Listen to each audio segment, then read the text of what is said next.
Well, hello everyone. Welcome to Fridays with Sandy. I'm John Byrne with Poets and Quants. I want to tell you that today's episode is sponsored by Purdue Online MBA. The program features interactive instruction by current executives, industry insiders, and the same tenured faculty members currently teaching at the business school in West Lafayette. The Daniel School of Business is part of one of the world's preeminent engineering, science, and technology universities. The school leverages its STEM mindset at the university to prepare graduates to immediately contribute to advance their careers. Now, the Purdue Online MBA provides 4 specializations so you can focus your elective courses to gain the greatest knowledge to increase your career marketability. The rigorous curriculum includes case studies, experiential projects, remote collaboration, and team-based learning. Visit online.purdue.edu and search for the online MBA for more information. Incidentally, the next application deadline is December 1 with a start of January 8th. Now, today we have a really terrific candidate, like me, a Jersey guy in the house. We'll call him David. He is applying to the deferred MBA programs at all the top schools, including, of course, Harvard and Stanford and Wharton. And he's got Hey, a John, don't skip over that. 4.0. He's a 2+2 applicant. That's also called That's deferred right. applicant. But people know it as two plus And he's two.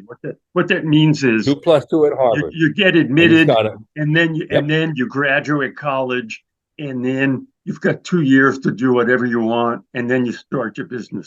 That's what he's applying exactly. And he's applying with a 4.0 in econ with a chemistry minor, a 770 GMAT that he got on the very first try. He has received the presidential scholarship at Rutgers University, where he's in the honors college. That scholarship is granted to the top 1% of the class.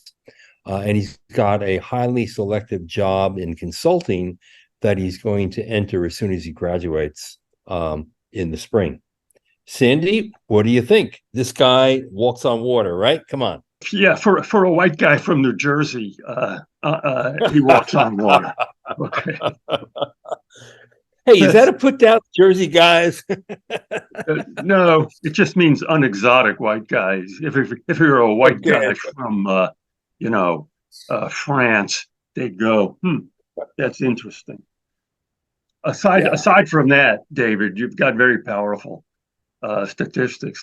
Let me just give the overview here of the HBS 2+2 program. Last year, 1,528 people applied and 118 committed. That works out to an accept rate of 7.7%. My guess is in order to get those 118 people, they admitted maybe 125 or so. So the real admit rate is like close to 8%. Okay. It's known for favoring STEM people, and that's true. Last year, 14% came from an economics background, 36% came from a math and physical science background. And so that's STEM. That's like 36 and 14. It's like over 50% had a STEM background.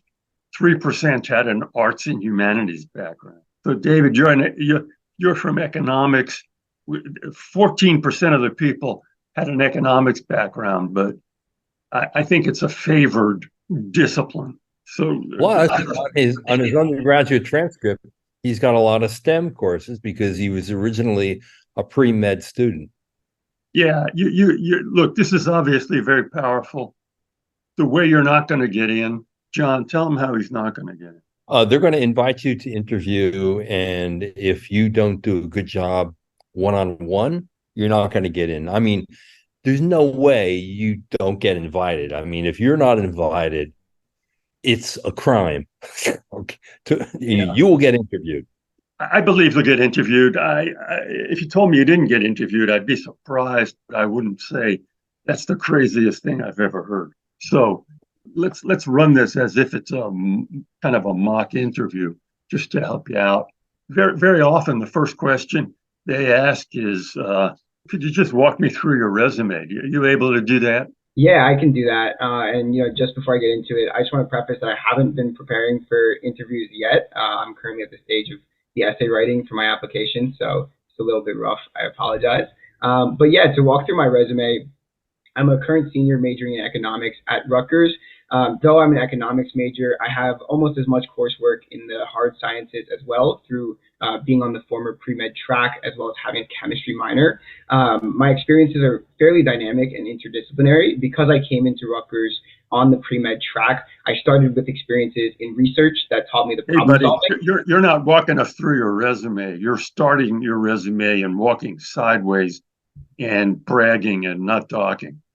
I realize you don't have your resume in front of you, I can but walk through it if you'd like me to, like linear top to bottom. there's a lot of being able to walk through your resume is anyone who interviews at a business school should be able to do. There's a lot of material on the internet, particularly on the Poets and Quants site, that tells you how to do that. So you, David, and everybody else watching this, be able to walk through your resume. There's an So art to for so for and Sandy, for a 2+2 candidate, do you just basically talk about your internships as opposed to I'm going to Rutgers and I'm a senior in economics? the idea of walking through the resume is to get through it. Usually they'll interrupt you, but if they're sadistic, they won't. But the, So should David your start with instinct his your instinct to start at the present is correct. Happy to walk you through my resume. Right now, I'm a senior at Rutgers. I'm majoring in economics. Some of my experiences at Rutgers that I think are notable are this, and this. And my summer internships have been at three different companies. After my first year, I interned at Blah, which I enjoyed a lot because after my second year, I did an internship at Blah, which was a different experience and I also enjoyed. And after my third year, I did an internship. The end. Got it. How come you went to Rutgers? That's one of the most popular interview questions you can get. You can count on it. Tell me why you attended your undergraduate university. How did you make that decision? Yeah, so when I was applying to college, my college application strategy was a bit different from most. I don't come from a lot of money, so I needed an opportunity where the school Stop. could essentially. John, how's he doing? I just say I applied to these schools, I got accepted, and I went to Rutgers because I come from a humble background. There's a formula. I say it every week. Nobody ever seems to pick up on it. I went to an academic high school in New Jersey. I was a good performer, but I wasn't the valedictorian. My guidance counselor said I should look at schools like this, and this. I looked at those schools. Rutgers was appealing. I had a friend who went there. She liked it. It was appealing because I was interested at the time in these courses. They had a good program. And if I got this right, is Rutgers no tuition or is it private or public? It's a No, public it's school public. It's tuition. public. The tuition for an in-state student is low. Yeah, and Uh, and the fact that the tuition was low was also a fact. You got it. Yeah, yeah, but David was admitted to Duke, and you want to point that out. Well, my choices came down to Rutgers and Duke, and here's how I made the decision. Answer that. Perfect. That's it. There you go. so my choices came down to Rutgers and Duke, and at the time I had been applying to college pre med, and I thought that's what I wanted to do. Both schools had very strong pre medical tracks, but the honors college at Rutgers was very exciting given the small community that it prompted, and I felt that I could create similar opportunities, even though Rutgers wasn't the same brand name as Duke. What about the money part? That's something that's legitimate in decision making. You're going to Totally. business school. Right. You didn't want So you didn't want to graduate with a lot of debt. exactly. So my parents The actually fact have. that Rutgers, for someone from New Jersey, has free tuition was also a factor. I'm not going to deny it. Yeah, so and that was a huge factor. Their scholarship included pretty much everything, and Duke would have been Wait a minute, stop. heavy loans for me. So So far, before 30 seconds ago, did you mention that you got a scholarship from Rutgers in answering this question? I It's know on I the haven't. resume. Yeah. Because I thought you were David, trying to push me away from responding about the money aspect of choosing school. If that's a fact, if they say if it came up that you got into Duke and Rutgers, and they say, how did you make the decision? The fact that you got a scholarship from Rutgers is something that should be mentioned. Right. yeah, in fact, Yeah. you got a full ride, right, David? And in addition to the full ride, they had accepted me into their BAMD program. So I also had a medical school acceptance at 16. I was interested in going to medical school. My guidance counselor said you should apply to schools like this and this. Rutgers was particularly attractive because they had a program. Rutgers was particularly attractive for a couple of reasons. They had a program for pre-meds, and they offered me, as it turned out, they offered me a scholarship, which included, full ride and some, spending money or whatever. That's the answer. Right. Real important. It's not a hard question, but you can. No one's going to question your choice based on those reasons. No one. Gotcha. Good. If you here's another frequent question. If you had your Rutgers career to do over again, what would you do differently? I would explore more earlier because I came in with this very stated goal of being on the pre-med track. I kind of limited the other subjects that I was exploring early on, and I didn't even know what business was until the end of my sophomore year. And I just feel that I slighted myself by not gaining that exposure outside of the single discipline that I was focused on. I don't know. It's kind of a banal answer, and what your answer basically is, well, if I had my career to do over again, I would have figured out earlier that I was not pre-med. That's what you're saying. I think I would have. I think I mean it more not just in figuring out pre med or not, but just exploring more to really understand what was out there. Because I think I came in with a very narrow mindset, and that stopped me from learning about different paths or different opportunities that could have been appealing to me. Yeah, I came in there. I came in there pre-med, and boy, I was really pre-med, and closed my eyes to a lot of opportunities that are available even for dedicated pre-meds. And then and once I decided that I was not going to major in pre-med, I might have taken a year abroad. That's something that might have been attractive to me. Those are standard. What do you wish you had done differently? Year abroad is usually a good one. Here's the question. You worked at a medical school. You worked at a medical device and life science company, and then you worked at Putnam Associates in their life sciences strategy consulting firm. What were the cultures at those firms like? Were they similar or different, and what were the cultures? Yeah, so the cultures were very different. Starting with the experience I had working in a medical school at the research lab, the culture was much slower, much more methodic, and then also much more top down because it's essentially following instructions from the leading professor of the lab. Top down is good. I say this every week. Cultures are basically either hierarchical or flat. Okay. The military is a hierarchy. If you're working at a startup, the cultures are very often more flat. So you got it right. I'm just giving our viewers the way to talk about corporate cultures. So what was the culture like at the medical device company? So this was pretty interesting because the company was very large. So within the company as a whole, it was very hierarchical. But the team that I was on was a very new team in the United States. It had been put together about a year in advance. So it was still very much like a startup and very flat in that one section of the company. Good. That's a great answer. Okay. John, do you have access? Have you read David's resume? Yes. This is a resume that is for looking for a professional job. It's specific and it's very detailed. Yeah. I personally cannot understand it. It's not your fault. It's not my fault.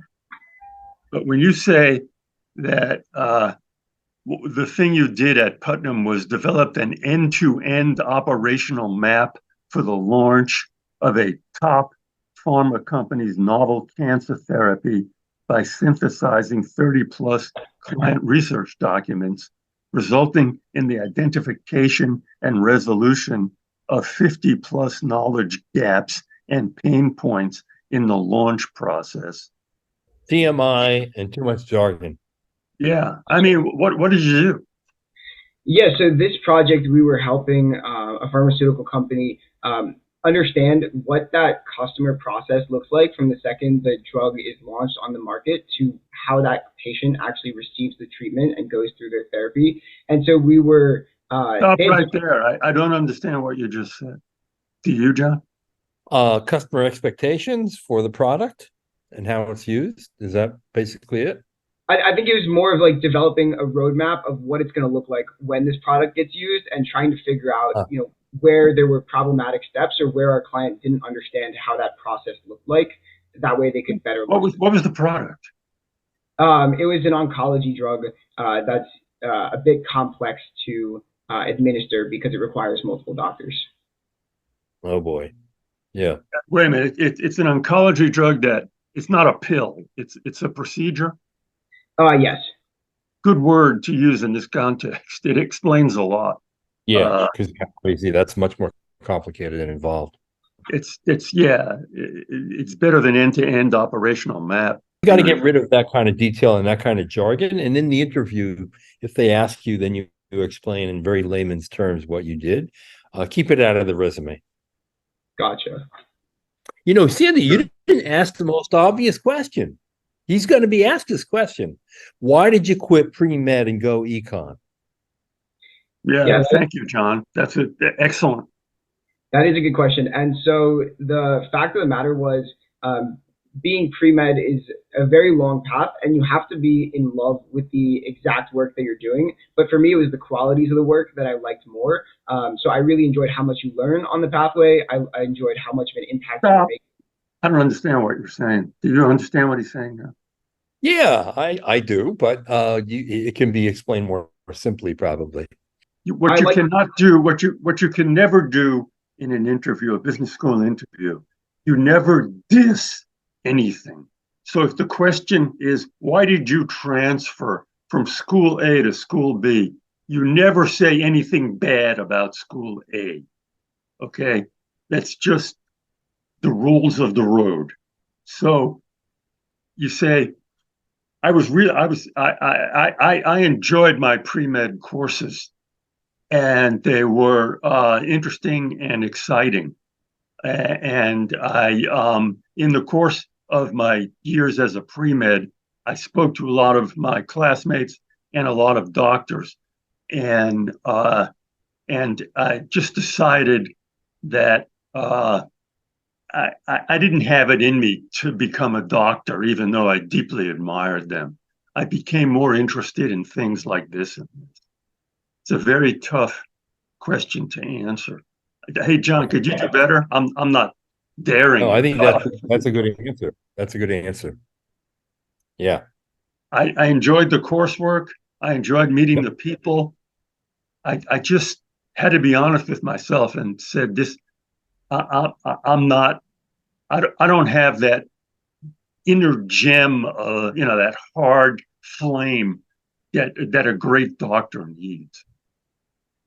Yeah, the answer is I realized after the coursework and talking to my colleagues and meeting people that I did not have the passion to become a great doctor. So perfect. So what you're doing is you're saying, yeah, I didn't want to become a doctor. You said I didn't have the passion to become a great. See that? Right. That's where I was going to get to. The point that I was making was I didn't have that passion, but there were still qualities of work that I admired, and that's what led me to my next step.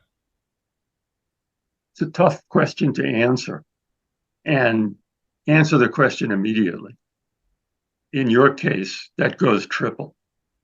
Got it. Okay. So Sandy, David's list is Harvard, Stanford, Wharton, Chicago, Columbia, and MIT. What are his odds of getting interviewed there in all these places? I don't know, man. He should get interviewed unless you screw up the essays or make a boo-boo or present as someone they go, I don't like this guy. We got enough smart white guys. The fact that this guy's got a 4.0 and a 770, I like this guy with a 3.8 and a 760 a lot more. That's how you're not going to get in. But So you should get interviewed at those places. Yeah, you should. His odds of getting interviewed at Harvard no. There's also another thing. What? This is very subtle. Like Chicago and Columbia might read this and say, this guy's using us as a safety. When you apply to Chicago and Columbia, you really got to show them the love, because if they want to protect their statistics, and a place like Columbia might say, they're honest with themselves. They might go, this guy's doesn't really want to come here. He's using us as a safety school. So at Columbia, I'd go visit and I'd make the application very Columbia specific. Shouldn't be too hard. It's only a 45-minute train from Rutgers. Exactly. And I would go on LinkedIn and seek out, in particular, some Harvard MBA folks. Good. Yeah, look, you've got a perfect background for a highly selective program, and you got to clean up that resume, make it simple and direct and not hard to get through. Your essays have to be written with clarity. Get out, and no jargon, no density there. Yeah. Just be who you are, straight on. Nice, clean prose. And then you work on your interview style once you are invited to interview. Yeah, you'll get better the more you know. Yeah, we have no doubt you're going to get interviewed. It is at these schools like Harvard and Stanford and Wharton. It's a little bit of a crapshoot because there are great guys like you who don't get in because of how different random reasons. Okay, but you're going to be getting. Let me just say something. A bunch of these programs. Okay. Let me say something in conclusion. With my usual cynicism, these schools would love to reject you. If you blew the interview, they would be more than happy to reject you, just to say that we look at the whole person. We reject people with 780 GMAT and 4.0 GPA. That is in the back of their mind. They wouldn't do it unfairly, but they'd be happy. If you screwed the interview, they'd be delighted to reject you, just to have that as something they could say. Right. I want to say I appreciate the interview today because good. The process of sorry if we shook you up a little bit. No, it's all good. I hadn't thought about the interview yet, but thank you. You got a lot going for you. Yeah, the interview is going to be the thing. David, good luck to you.